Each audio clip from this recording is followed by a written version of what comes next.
Então, pessoal, boa noite, graça e paz. Vamos começar a nossa aula hoje, nesse novo mês, né, uma nova disciplina. Hoje, para falar sobre homilética, nós vamos fazer uma introdução para tentar definir um pouco o termo, colocar alguns exemplos bíblicos, para nas próximas aulas a gente começar a partir já para falar sobre o sermão, a estrutura dele, como montar, né, um sermão, para lá no final a gente fazer uma análise de um sermão juntos, né? Então, essa disciplina ela tem por objetivo a gente aprender assim de forma tática, né? No caso, usando alguns elementos estruturais da homilética, para a gente aprender, né, como montar um sermão. Então, nós como missionários, como pregadores que somos, né, seja no evangelismo, seja para falar para crianças, seja para pregar na igreja, seja para ministrar sobre um grupo de crescimento, numa célula, para ministrar numa escola bíblica, para ministrar numa reunião de jovens, sempre você vai ter um texto, né? Sempre você vai ter algum material para trabalhar e para apresentar. Então, a homilética ela vai ajudar a gente a estruturar isso, a escolher o texto, né? Muitas vezes o texto já é passado para a gente, no caso, como, por exemplo, uma revista de escola dominical e assim por diante. Geralmente você tem um texto, ou você recebe um texto, né? Um tema para trabalhar. Então, você vai procurar um embasamento bíblico e dali você vai construir, né, uma introdução, o título, e uma série de coisas que a gente vai ver nesse mês. Então, a primeira coisa que eu quero fazer, né, para a gente começar a falar sobre esse tema de forma mais profunda, é indicar para vocês alguns livros. O que a gente vai falar nesse mês são dicas, né, algumas coisas assim mais estruturais, mas para que você se desenvolva mais, conheça mais sobre o tema, até procure nomes, né, bons nomes da homilética no Brasil. Nós vamos indicar alguns livros. Um deles é do John A. Broads, ele é da editora Agnus, ele é um pastor que eles traduziram o livro dele para o Brasil. Esse livro é de 1865 ou 1870, se não me falha a memória, e até hoje ele é considerado um dos best-sellers da homilética, né? Então, é um livro fantástico. Eu tenho ele em PDF, eu posso até disponibilizar para vocês, mas a fonte do livro não é muito boa, né? Então, de repente, se vocês conseguirem achar um outro PDF ou comprar o livro, vai ser muito bom para o desenvolvimento de vocês. Outro autor, que já tem acho que mais de 50 anos que ele ministra homilética, já brasileiro, é o Gilton Moraes. Ele tem um livro bem interessante chamado Aventuras de um Pregador Iniciante. Eu não consegui achar em lugar nenhum PDF, até achei um exemplar, mas está todo desconectado, né? Os parágrafos do livro, estrategicamente eles devem ter feito isso para que as pessoas venham realmente comprar, né? Então, ele é um livro muito legal, onde alguém que, na história, né, ele montou uma história, uma pessoa que não sabia pregar, que queria aprender a pregar, o Gilton, né, Moraes, ele criou dois personagens ali, e ele vai guiando esse iniciante para aprender a montar o seu sermão. Então, é um livro bem prático, é um livro bem interessante, e que vai ajudar muito aqueles que estão aí na frente de grupos, aqueles que têm um chamado para pregar, né? Na verdade, todos nós temos, mas nem sempre a gente é convidado para expor um sermão, né, público e tal, na igreja, mas é bom que a gente conheça as regras, porque quando a gente estiver efetivamente no campo, a maior parte do tempo para pregar, muitas vezes pode ser nosso, né? Se você vai para um campo missionário, quando você começar, você vai precisar preparar os seus sermões, muitas vezes sozinho, né? Então, a homilética vai ajudar bastante. Depois nós temos do Gilton Moraes também, um box que ele montou, né? É bem interessante também. É, cada livro desse é falando sobre a homilética de uma perspectiva. Deixa eu ver se eu consigo ver a foto dele aqui. Da pesquisa ao púlpito, do púlpito ao ouvinte e do ouvinte à prática. O box é composto desses 3 livros com esses 3 temas, né? Ele custa, acho que 80 e poucos reais o kit na internet, né? Depois nós temos outros 2 livros que são muito interessantes. Um deles é o do John Stott, é um grande teólogo, um renomado teólogo. Ele tem um livro chamado O Perfil do Pregador. Então é muito legal, porque ele tem dicas valiosas e ele faz uma representação da pessoa do pregador. A gente vai aprender aqui nas nossas aulas que o pregador é o homiliasta, né? A gente já vai aprender daqui a pouco, vai entender o que é isso aí. Então, é aquele que faz uma homília. E, de certa forma, que nesse livro, o John Stott, ele põe algumas características desse homiliasta, né? E outro livro fantástico aí, muito conhecido, é do Dr. Martin Lloyd-Jones, é Pregação e Pregadores. Então, dica aí de alguns livros para vocês. Depois eu vou fazer salvar em PDF esses slides, eu passo para vocês. Eles estão ordenados até o slide número 50 ou 60, os demais ainda vão ser organizados, mas essa primeira parte aí vocês já podem usufruir, tá certo? O que a gente vai procurar tratar nessas 4 aulas é a homilética e ali repetiu, né? A homilética e as suas fontes. Então, a gente vai falar sobre a necessidade e o valor da homilética, a importância da homilética, a natureza da homilética, o que é a pregação, porque ela está totalmente relacionada a esse assunto, a história da pregação, a pregação e seus objetivos, o propósito da pregação.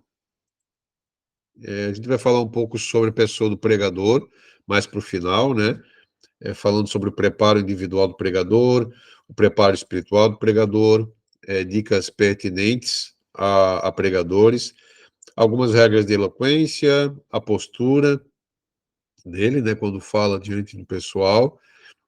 A gente vai falar nessa disciplina também um pouco sobre a estrutura do sermão, desde o texto, né, bíblico que você vai escolher, o título, a tese, a ideia geral, o objetivo desse sermão, né? Se ele vai ser devocional, evangelístico, pastoral. Depois você vai ter a introdução, o corpo dele, onde você vai desenvolver a interpretação, a argumentação, a ilustração e a aplicação. Depois, por final, você vai ter a conclusão e o apelo, né? Então, de forma resumida, essa vai ser a estrutura que a gente vai trabalhar, mas a gente vai ver passo a passo, né? Quais que são os requisitos fundamentais do sermão, a divisão do sermão e preparando o esboço. Mesmo que seja o mais simples possível, mesmo que você vai começar a usar primeiro um papel e caneta para escrever e rabiscar, né, aquilo que você está estudando, preparando, a importância de saber como estruturar, colocando um início, meio e fim, para isso vai te trazer muitos benefícios, né? Falando sobre a entrega do sermão, a gente vai ver que existe 3 principais tipos de sermão, que é o sermão temático, o sermão textual e o sermão expositivo. O mais usado atualmente para pregação, para sermão, é o expositivo. Digamos que os pregadores preferem ele, né? Ele é mais completo também. Então, a gente vai ver também alguns métodos de preparação e entrega de sermões. Não se assustem, é uma coisa simples, tá? É só um guia que a disciplina tem para que a gente possa aprender, né? Como montar, escrever o nosso texto. Eu não sei se algum de vocês aqui já viu alguma coisa sobre essa disciplina, algum aluno que está na sala, alguém que já montou algum sermão, já pregou alguma vez, né? Os que vão assistir depois a aula no canal da escola. Então, se vocês tiveram já algum contato com isso, com essa disciplina, ou já pregam, né, já fazem sermão, se vocês quiserem comentar, compartilhar aquilo que vocês já produziram, também eu acho bem interessante, né? Para nós começar propriamente a aula agora, a gente vai começar falando sobre a necessidade e o valor da homilética. De uma forma resumida, homilética é a arte de pregar ou de falar bem em público, né? A maneira como é vista hoje. Se você olhar ali, nós temos duas figuras, né, nesse slide. Um jovem ali que foi chamado para falar na frente dos alunos, dos seus amigos, sala de aula, mas ele está meio acabrunhado, botou um papel ali, alguma coisa na frente do rosto, que estava meio envergonhado, talvez meio desconfortável, não estava tão preparado para falar diante das pessoas, né? E a outra figura também é algo parecido, já agora no ambiente de igreja, com um púlpito e microfone, ah, o pregador ele está meio escondido através do papel dele, né? Então, isso aí só coloquei essas duas fotos para a gente ver que muitas vezes no início, né, quando a gente tem as primeiras oportunidades de falar em público, pode ser assim meio embaraçoso, meio constrangedor para a gente, né, até a gente se desenvolver e aprender um pouco melhor como falar. Mas isso acontece. Eu me lembro nas primeiras vezes, né, que eu comecei a falar alguma coisa, foi publicamente, foi quando eu fui dar o testemunho de batismo. Então, para mim, aquele dia foi bem embaraçoso, a gente era muito envergonhado, não tinha muito hábito, né, de estar na frente de um grupo de pessoas te olhando, mas depois, quando recém a gente tinha casado, a gente começou a falar para crianças e falar para jovens, depois adolescentes e outros grupos, né? Mas nós começamos na escola bíblica, falando para grupos, e aquilo ali ajudou muito a gente a se desenvolver, né? Então, hoje, se você, como cristão, tiver a oportunidade de estar liderando um grupo, estar falando na frente do grupo, isso é muito importante.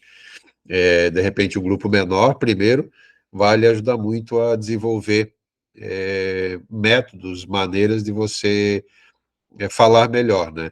E a homilética, essa disciplina, vai ajudar muito a gente nisso, tá, pessoal?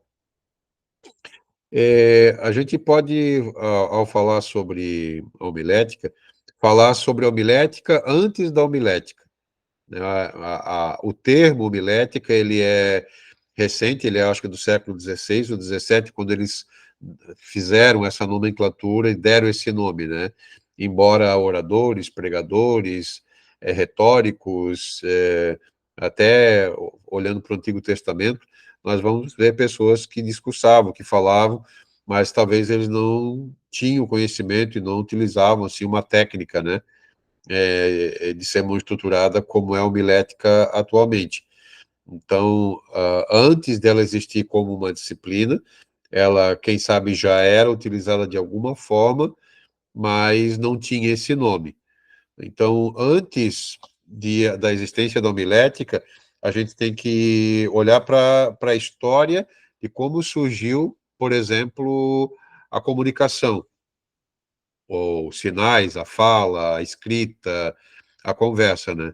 Então, se a gente for olhar lá para os primeiros homens da história, eles não tinham caderno, caneta, não escreviam já. Eles primeiro se comunicavam através, provavelmente, de sinais, de riscos, assim, muito rústicos, né? Escreviam em pedras. Nós temos as inscrições rupestres, né, que existem aí nos museus, nas cidades turísticas e famosas, que tem essa pegada histórica da língua, da descoberta, né, de civilizações e tal. A gente vai ver que as inscrições rupestres, que é aqueles riscos que as pessoas utilizavam para se comunicar, foi um dos primeiros elementos de comunicação. Houve a época que usavam pedaços de argila, escreveram na pedra, e depois, com o passar dos anos, é que primeiro veio uma escrita mais formal, né? Cada nação, cada povo desenvolveu a sua escrita. Daí, primeiro que veio aparecer as palavras, né? E a palavra falada, depois da palavra escrita, né? As pessoas desenvolveram a fonética da fala dessas palavras, e daí nós temos a palavra falada, e ela é um fenômeno biopsíquico e social. Tem um livro que define isso, eu vou ler aqui para vocês, que diz o seguinte: a palavra falada como um fenômeno biológico é porque ela só é possível a um ser dotado de cérebro capaz de comandar um sofisticado sistema nervoso que atue sobre o sistema fonador, capaz de articular detalhadamente os mais complexos sons da voz. Então, em primeiro lugar, a, a palavra falada, ela é um fenômeno biológico. Segundo, é um fenômeno psicológico, né? Porque esse cérebro tem e tem que produzir pensamentos corretos, né, para que seja comunicável. E por último, também a palavra falada é um fenômeno social. As pessoas usam, né, a palavra falada para se comunicar. Então, é um fenômeno sociológico porque esse cérebro tem que reconhecer o valor dos indivíduos de sua espécie e possuir um componente racional que o leve ao sacrifício de desenvolver um complicado sistema de comunicação. Então, veio a palavra então falada, né, como um elemento biológico, psicológico e social. Depois veio a origem da conversa, né, do termo conversa, onde as pessoas começaram a criar um mecanismo de conversa, de troca de informações. Depois veio o discurso, mais adiante, né? Vamos ver Moisés, por exemplo, fazendo seus discursos, falando da Bíblia, né? Falando dos primórdios. Depois nós temos sacerdotes, reis, profetas, que falaram em nome de Deus, que falaram na frente do povo. Então, temos aí, dos primórdios da humanidade, as pessoas começaram a usar o discurso. E no tempo mais próximo, já perto do Novo Testamento, da vida de Cristo, nós temos aí os gregos que criaram a retórica, que era um mecanismo de comunicação mais elaborado, onde usava meios e figuras e elementos da linguagem mais rebuscada para falar. Daí temos a oratória dos romanos, né, que era a maneira de falar elegantemente, criativamente, atrativamente. A retórica e a oratória, a retórica grega e a oratória romana foi tipo uma competição entre ambos, né? Um termo que cada filosofia, cada povo criou para demonstrar a sua técnica da fala, né? E por fim nós temos a homilética, chegando na nossa disciplina. A homilética, depois a gente vai ver isso nos slides mais para frente, ela é um termo mais utilizado no meio cristão. Os gregos, os romanos não utilizavam homilética. Na verdade, quando eles criaram as suas filosofias, quando teve os grandes filósofos, os grandes pregadores, os grandes oradores, antes de Cristo e depois de Cristo, eles não utilizavam o termo homilética e o discurso deles eram discursos seculares, não eram muito voltados para a religião. Isso é uma coisa que veio a ser utilizado depois, a questão do discurso cristão, com Cristo e a igreja primitiva, e depois os demais, as, as demais épocas, né, que a igreja teve o seu desenvolvimento da pregação, no caso, né. E seguindo aqui, a gente vai agora definir o termo homilética, né?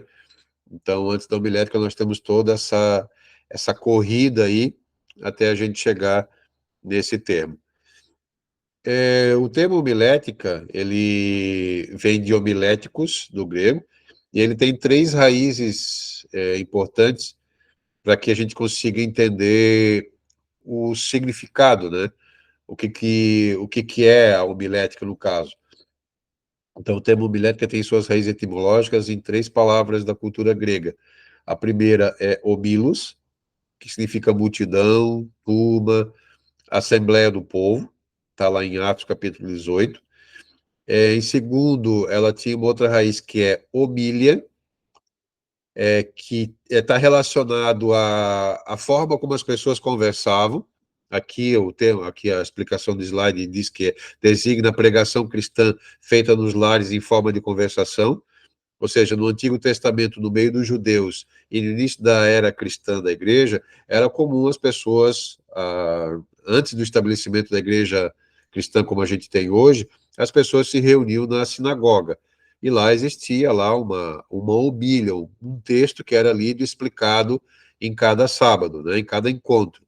Então, a homília é isso aí, é um encontro em forma de conversação, não era um sermão pregado no púlpito, lá onde o pai ia lá no púlpito e pregava para os filhos, ou o rabino ia lá e pregava numa plataforma para as pessoas, não, eles se reuniam de uma forma assim, afetiva, como se num tom de conversa familiar entre as pessoas, né? Então, a homilética vem desse princípio. No início, a homilética era usada dessa forma, né? E terceiro, o verbo homiléu, que significa falar e conversar. Então, a homilética vem desses três termos. Homilos, que é, na verdade, o povo que se reúne, né, para fazer uma homília e para conversar, no caso, né? Então, é bem tranquilo esses três termos, não é difícil de entender ou de compreender, né? Se nós olharmos para Lucas, no capítulo 4, versículos 16 até o 21, nós vamos encontrar uma passagem bíblica bem interessante, né? Nós não vamos ler todo o texto aqui, mas você pode abrir e conferir aí na sua casa. Ali conta claramente o que acontecia em cada em cada encontro dos judeus na sinagoga, né? Então você vai ver Lucas capítulo 4, versículo 16 até o 21, conta a história que Jesus chega como era de costume no sábado na sinagoga, e foi dado para ele um texto bíblico para ele ler, que era a leitura daquele dia. Ou seja, eles tinham um currículo, cada sábado, cada encontro na sinagoga, existia um texto que eles escolhiam, ou seja, uma homília. Lembra da palavra homília que a gente utilizou aqui, o ponto 2, né? A segunda raiz do termo a homilética. Então, todo sábado existia uma homília, um pedaço, um texto da lei, algo que eles utilizavam como que um currículo, quase que como uma teologia sistemática ali deles, que eles iam utilizando porção por porção, que era sendo explicada todos os meses, né? Todos os encontros.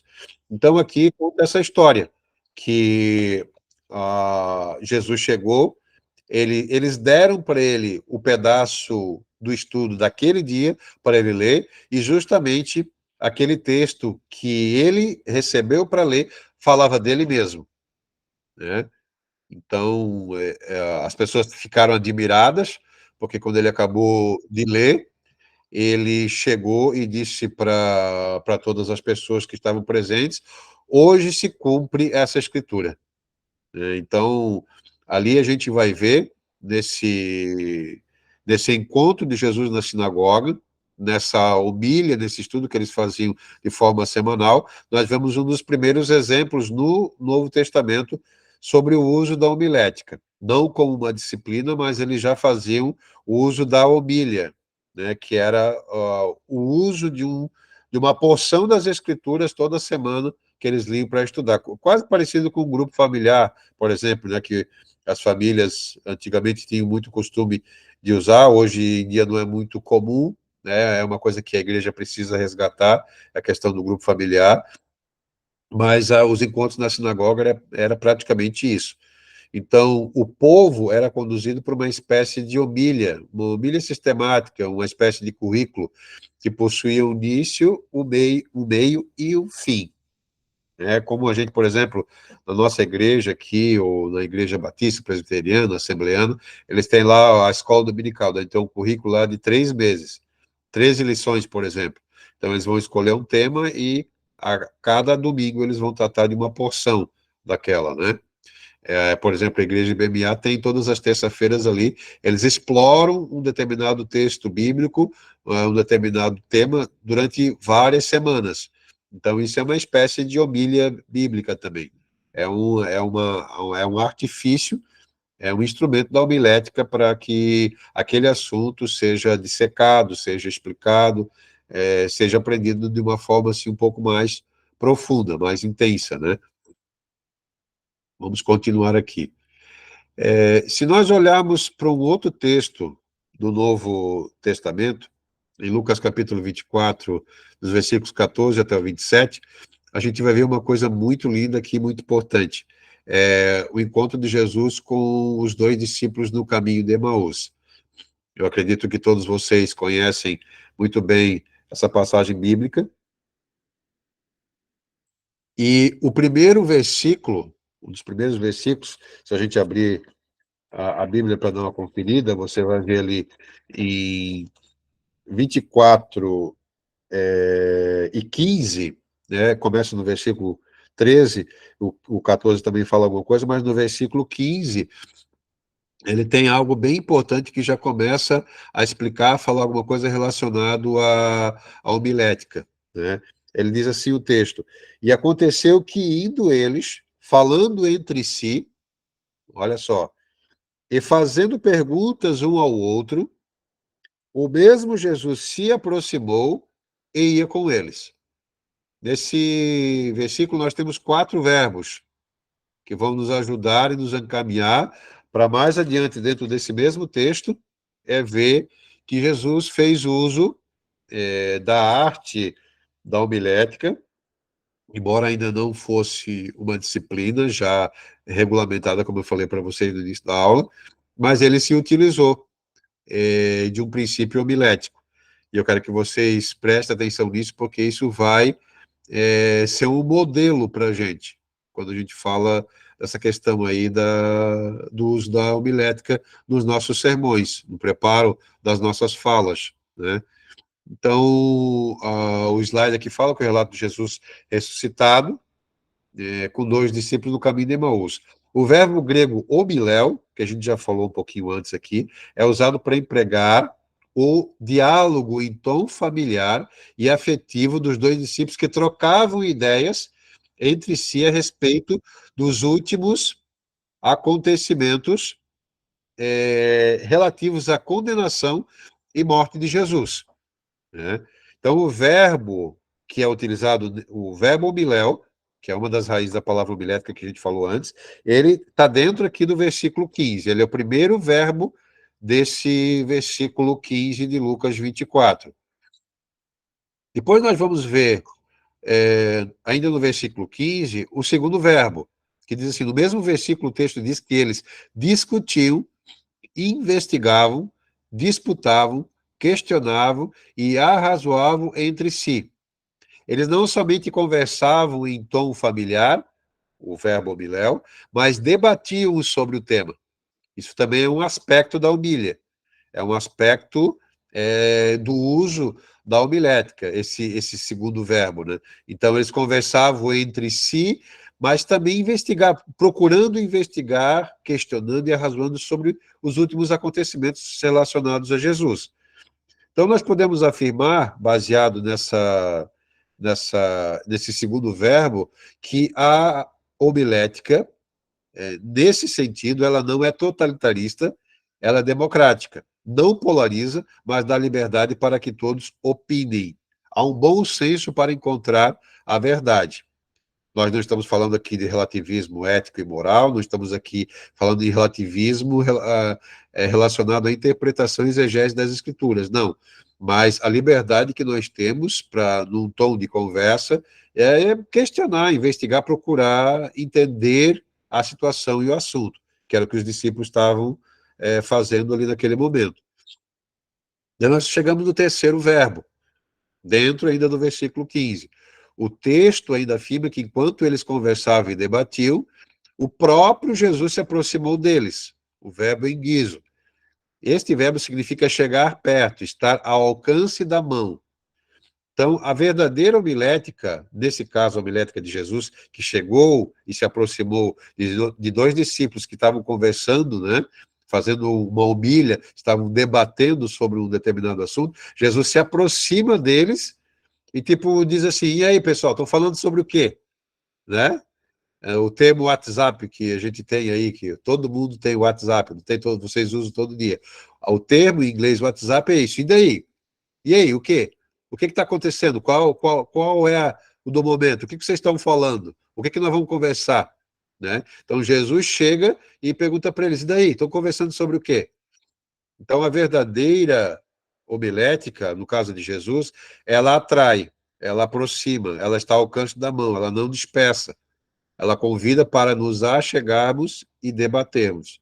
Então, ela promove a facilitação e compreensão. É um instrumento que vem para auxiliar e somar, certo? E, por último, ainda nós temos mais um verbo, ainda no versículo 15, que diz, por fim, o texto ainda diz que Jesus ia com eles. Ele se aproximou e permaneceu caminhando com eles. O que traduzido significa caminhar junto, assumir uma estratégia ou curso de ação para resolver uma situação ou um assunto. Nesse caso ali era um assunto, né? Os dois discípulos estavam debatendo sobre os últimos acontecimentos relacionados a Jesus. Então, a gente pode ver nesse quarto verbo que Deus, ele está presente no meio das discussões sadias. O texto, a gente não pode dizer que talvez eles não tiveram algum desentendimento, a gente não sabe disso, mas pelo discorrer do texto bíblico, a gente entende que eles estavam ali numa discussão sadia, né? Então, a homilética proporciona a busca por soluções através de uma apresentação clara das Escrituras. Ali no caso dos dois discípulos de Emaús, eles talvez no primeiro momento não fizeram o uso devido e claro das escrituras para entender a situação. Eles estavam um pouco desnorteados. E quando Jesus chega, se aproxima deles e pergunta, e daí, estão conversando sobre o quê? Daí eles explicam, oh, você é o único que não sabe das coisas que aconteceram em Jerusalém, e como eles mataram Jesus, aquele que nós achávamos que ia ser o grande, que ia ser talvez o nosso rei e tal, ele era muito importante e poderoso em palavras e tal, e fizeram o diálogo, e daí o que aconteceu? Jesus, nós vamos para o próximo slide, depois vocês podem ler todo o texto em casa, Lucas 24, do 14 até o 27, vocês vão ver que Jesus faz algo extraordinário. Eles explicam o que eles achavam que estava acontecendo, e Jesus, então, diz para eles, ó nécios, e tardos de coração para crer em tudo o que os profetas disseram. Porventura não convinha que o Cristo padecesse essas coisas e entrasse na sua glória? E começando por Moisés e por todos os profetas, explicava-lhes o que dele se achava em todas as escrituras. Olha só a sabedoria e a artimanha, né, a estratégia de Jesus de usar-se de elementos da homilética, ou seja, ele preparou, ele construiu uma fala, uma explicação, utilizando toda a escritura do Antigo Testamento para explicar para estes dois discípulos o que estava acontecendo. Então, Cristo fez o uso correto da homilética ao ensinar e pregar através de um método eficaz. E o que Jesus fez com os dois discípulos de Emaús, ao explicar para eles, por meio das Escrituras, tudo o que estava acontecendo, é o papel do homiliasta. É o papel do missionário, é o nosso papel como aluno, quando a gente tem um texto, quando a gente tem algo para explicar, seja para uma pessoa perdida, né, para alguém que precisa saber sobre Cristo, ou na igreja, quando você vai falar para os mais variados grupos. Você precisa utilizar-se, obviamente, em primeiro lugar, das escrituras e de uma estratégia que você consiga fazer as pessoas entenderem. Certo, pessoal? Eu acho que esse exemplo de Lucas capítulo 4 e de Lucas 24, já ajuda bastante a gente a entender esse conceito de homilética, né? Uma coisa é a gente definir ele ali, a palavra a partir do dicionário, a partir das línguas originais, outra coisa é já pegar exemplos bíblicos que ensinam e falam sobre isso, né? Então, Jesus deixou o maior exemplo de um homiliasta, de um pregador, de um ensinador, de um arauto, de uma testemunha, foi Jesus, né? Por mais que a gente tivesse, naquela época, já grandes oradores romanos, retóricos gregos, né? O Antigo Testamento mostrando célebres pessoas como Esdras, como Daniel, como os profetas, como o salmista Davi, como Salomão e outros, né? Que representaram o Antigo Testamento com falas extraordinárias, e nós vemos aqui que em Jesus a gente vai ter uma coisa mais voltada para a questão do compromisso que a igreja tinha, queria passar a ter logo após Jesus morrer, ressuscitar e ascender ao céu e deixar um comissionamento para nós. Então, a arte de desenvolver uma mobília, de explicar para as pessoas, é uma arte que nós precisamos desenvolver como missionários, como pregadores, como professores, cristãos, no caso, né? Então, vou seguindo aqui para vocês agora. Um outro exemplo também utilizado por Jesus, que ele fez toda uma atualização, uma aplicação da lei do Novo Testamento. Foi o Sermão da Montanha. O capítulo 5, 6 e 7 do Evangelho de Mateus é uma humilha, é uma explicação, o uso da homilética de Cristo, assim, nos seus maiores auges, né? Ali no caminho de Emaús, eram duas pessoas. Aqui Jesus falou para, embora todo o ministério dele, ele falou para muitas pessoas, para sempre centenas de pessoas, né? Claro, teve alguns momentos mais individuais e mais pessoais, mas o Sermão da Montanha, digamos que é assim um clímax, né, do uso da questão da homilética. A gente vai ver que aqui o slide fala que a interpretação mais notável que os evangelhos fazem do estilo homilético de Jesus é o registro do Sermão da Montanha, uma coisa mais pública, né? Então, a homilética de Jesus não seria tão notável, entretanto, se tivesse restrita somente ao nível do discurso, só falar. A força persuasiva da pregação de Jesus era reforçada pelo modelo de vida dele, né? Então, ele era, na verdade, um prédico. A gente vai ver esse termo mais para frente. Jesus era um prédico, ou seja, a fala dele, o ensino dele, retratava o próprio estilo de vida dele, né? E instigando as pessoas a seguirem o exemplo dele. As pessoas eram constrangidas a seguir o exemplo de Cristo. Então, a novidade da homilética de Jesus está, portanto, na sua praxis, isto é na maneira como ele combina palavra com ação. É, portanto, uma homilética da vivência e da convivência. Então, é algo extraordinário, o exemplo de Jesus na questão da homilética, né? Como uma disciplina dentro da teologia, em que segmento nós podemos encaixar a homilética? Alguém podia perguntar, né? Existem três grandes divisões da teologia. A teologia histórica, a teologia sistemática, né, doutrinária, e a teologia prática, como dizem, ou pragmática, né? Então, a homilética como disciplina teológica, como uma das está inserida numa dessas três divisões, ela pertence à teologia pragmática ou também chamada de teologia prática ou teologia pastoral, tá? Então, as disciplinas que mais se aproximam ou se conectam com a homilética são a hermenêutica e a exegese. São três disciplinas distintas, mas elas se complementam muito, porque o hermeneuta ou o exegeta, né, que vai fazer uso ali da interpretação bíblica e da aplicação teológica dessa interpretação, por fim, ele vai utilizar a homilética para estruturar essa interpretação e esse conhecimento teológico para que a gente consiga transmitir isso para as pessoas. A homilética vai ser a estrutura, o sermão, o texto, né, que você vai preparar para entregar e explicar para as pessoas.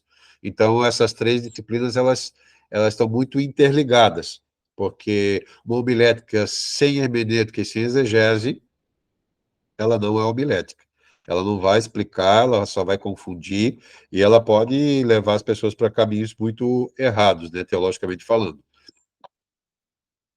Alguém poderia perguntar o que significa essas duas palavras difíceis aí? Já definimos o que é homilética, mas o que é exegese e o que é hermenêutica, né? Nós temos aí um pouquinho mais teóricos, no caso.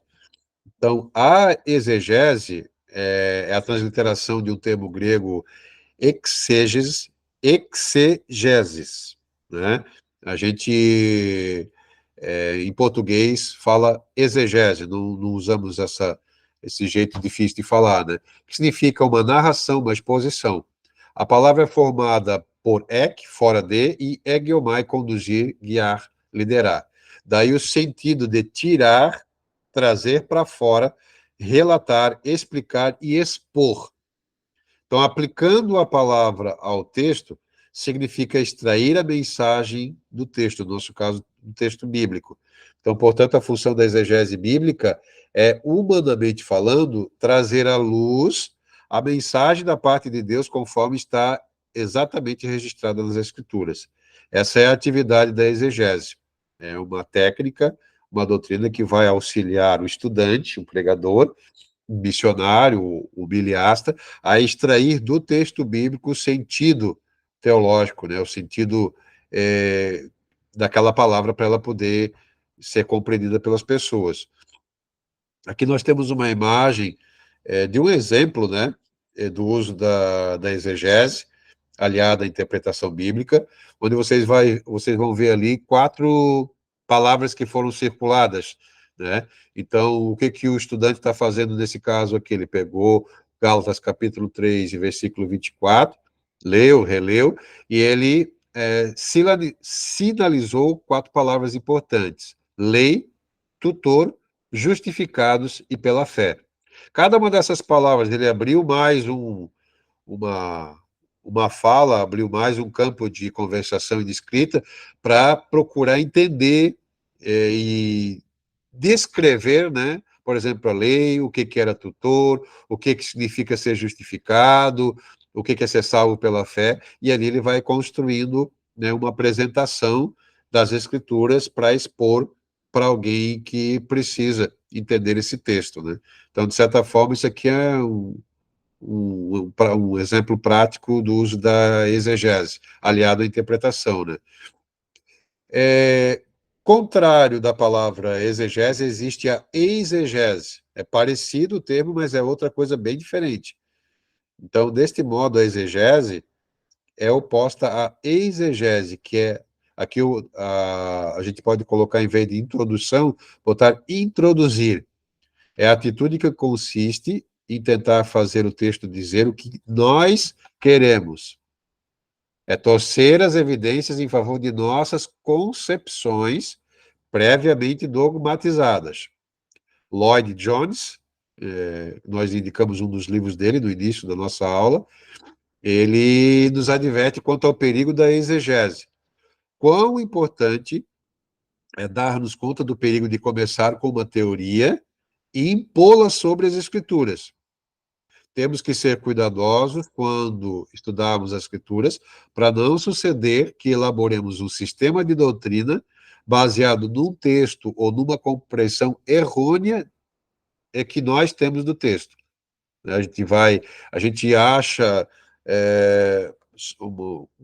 uma opinião pessoal, por exemplo, nossa, que talvez esteja um pouquinho contrária ao que a Escritura fala, a gente vai introduzir isso e vai explicar para as pessoas, e eles vão achar que isso é o que a Bíblia está falando, quando na verdade é a nossa interpretação, nós introduzimos alguma coisa que não é a Escritura que está dizendo. Então isso chama-se exegese. Totalmente contrário à exegese, é onde nós extraímos única e exclusivamente o significado a partir do texto bíblico, né? Isso é a diferença entre exegese e exegese. Entenda, enquanto a hermenêutica é a ciência, a arte e técnica de interpretar corretamente a palavra de Deus, e a exegese, a ciência, a arte e técnica de expor as ideias bíblicas, teologicamente falando, a homilética é a ciência, a arte e a técnica de comunicar o evangelho. Então, elas três juntas fazem uma grande diferença na vida do pregador, na vida do missionário, né? Continuando ainda falando sobre a diferença. A hermenêutica interpreta um texto bíblico à luz do seu contexto. É isso que a hermenêutica faz. A exegese expõe um texto bíblico à luz da teologia bíblica, né? E a homilética comunica isso que foi descoberto através da hermenêutica e da exegese, através da pregação, né, estruturada com algumas técnicas, né, e leis, num sermão. Então, o homiliasta, o missionário, ele precisa da exegese e da hermenêutica para interpretar corretamente as escrituras, montar um sermão e daí pregar, né?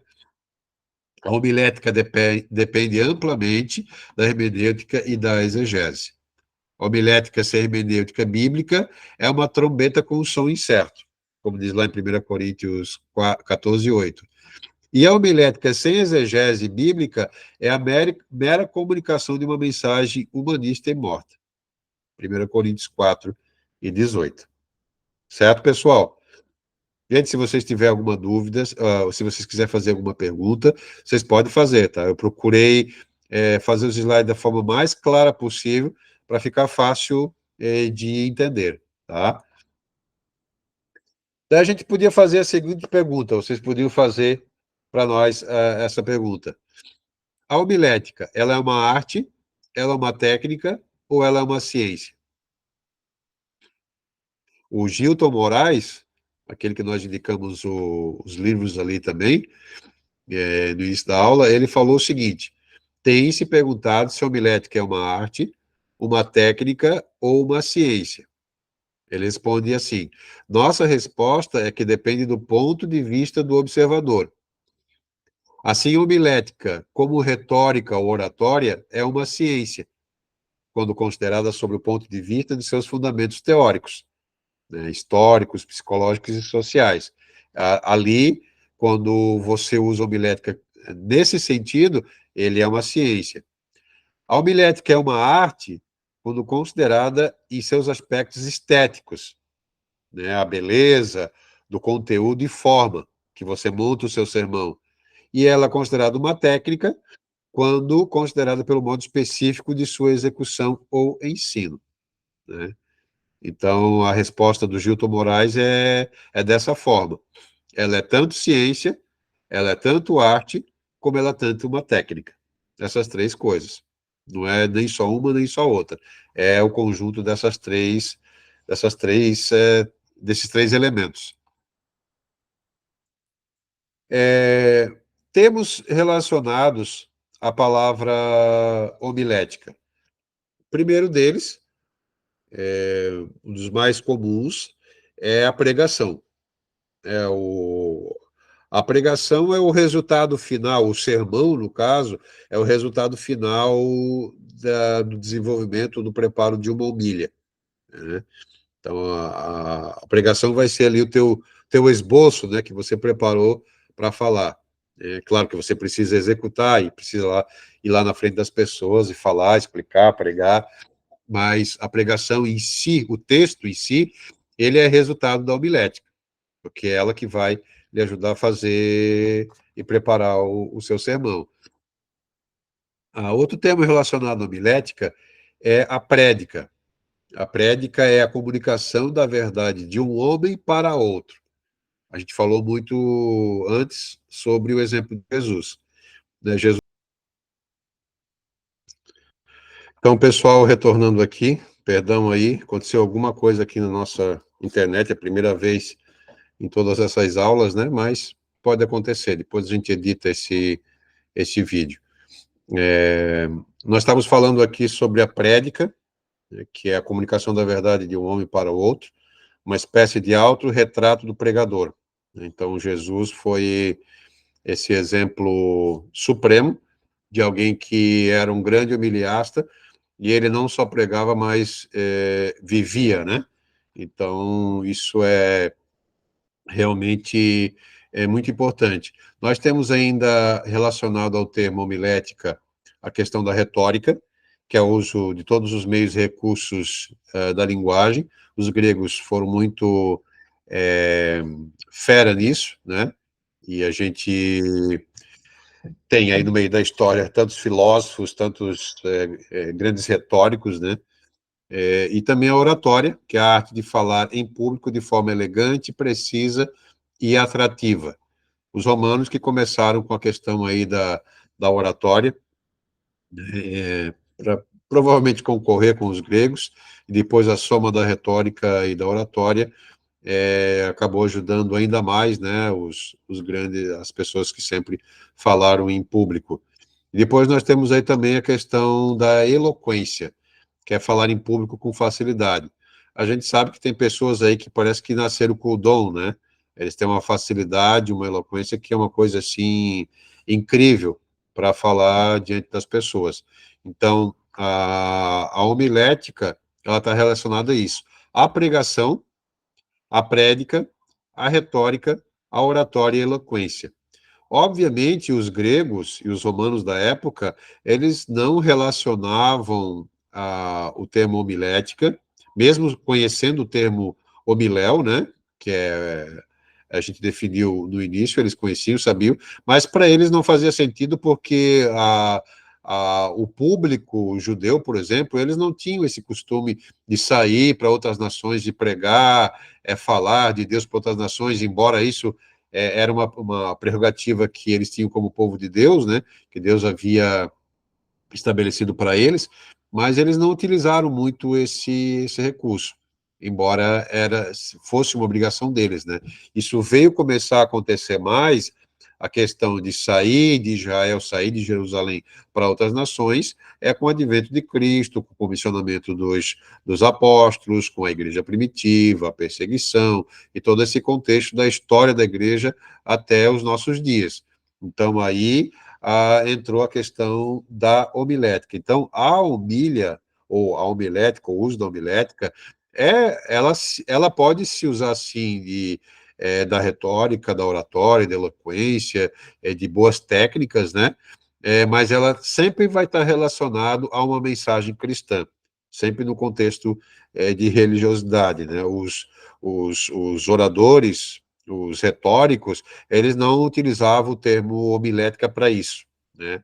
Então, o termo homilética ele é mais cristão, mais igrejeiro, mais nosso, por causa que está relacionado ao sermão e à pregação, né? A história da homilética, bem rapidinho, mais 5 minutos, daí a gente já vai para o intervalo. A história da homilética.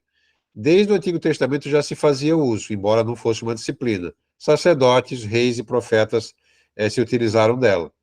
Né? Os gregos, com o surgimento da retórica, os romanos, com a arte da oratória.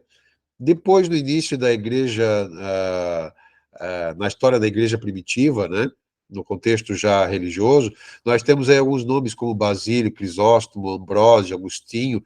Eles começaram a estruturar suas mensagens utilizando elementos da retórica grega e da oratória romana.